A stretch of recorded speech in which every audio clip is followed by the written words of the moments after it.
இந்திய சமூகத்தின் சமூக பொருளாதார வளர்ச்சியை வலுப்படுத்தும் மடானி அரசாங்கத்தின் தொடர்ச்சியான அர்ப்பணிப்பை வெளிப்படுத்தும் வகையில் மலேசிய இந்திய உருமாற்று பிரிவான மித்ராவின் கீழ் 67 லட்சம் ரிங்கிட் ஒதுக்கீடு செய்யப்பட்டிருக்கின்றது.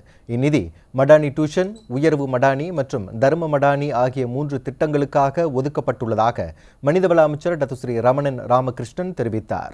இந்த திட்டங்கள் நாடு முழுவதும் உள்ள மாணவர்கள், தொழில் முனைவோர் மற்றும் இந்து வழிபாட்டு தலங்களுக்கு பயனளிக்கும் என்றும் அவர் கூறினார்.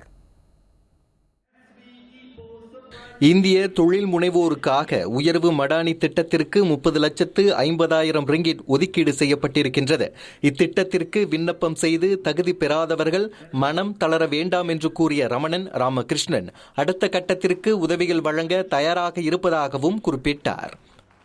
இந்த ப்ரோக்ராம் 25 மில்லியன் நம்மள ரெடியா வச்சிருக்கோம். நம்மளோட டார்கெட் அரௌண்ட் 700 என்டர்பிரினர்ஸ் நம்மளுக்கு டார்கெட் 700 என்டர்பிரினர் என்கிட்ட டார்கெட்.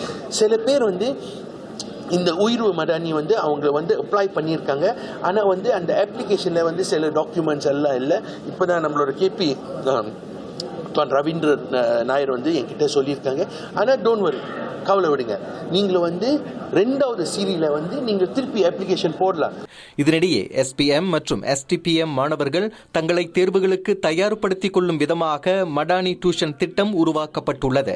அதன் மூலம் 2343 மாணவர்கள் பயனடைவார்கள் என தெரிவித்த அவர் அதற்காக ஒதுக்கப்பட்ட நிதி குறித்தும் விளக்கம் அளித்தார்.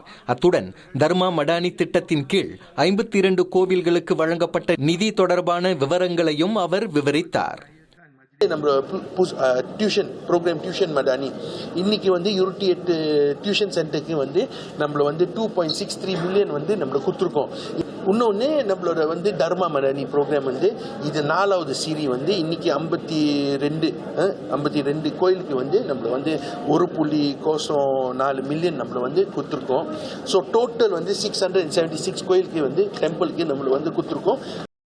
இன்று செவ்வாய்க்கிழமை கோலாலம்பூரில் நடைபெற்ற அந்த 3 திட்டங்களுக்கான உதவிகள் வழங்கும் நிகழ்ச்சியில் கலந்து கொண்ட பின்னர் ரமணன் செய்தியாளர்களிடம் அதனை தெரிவித்தார்.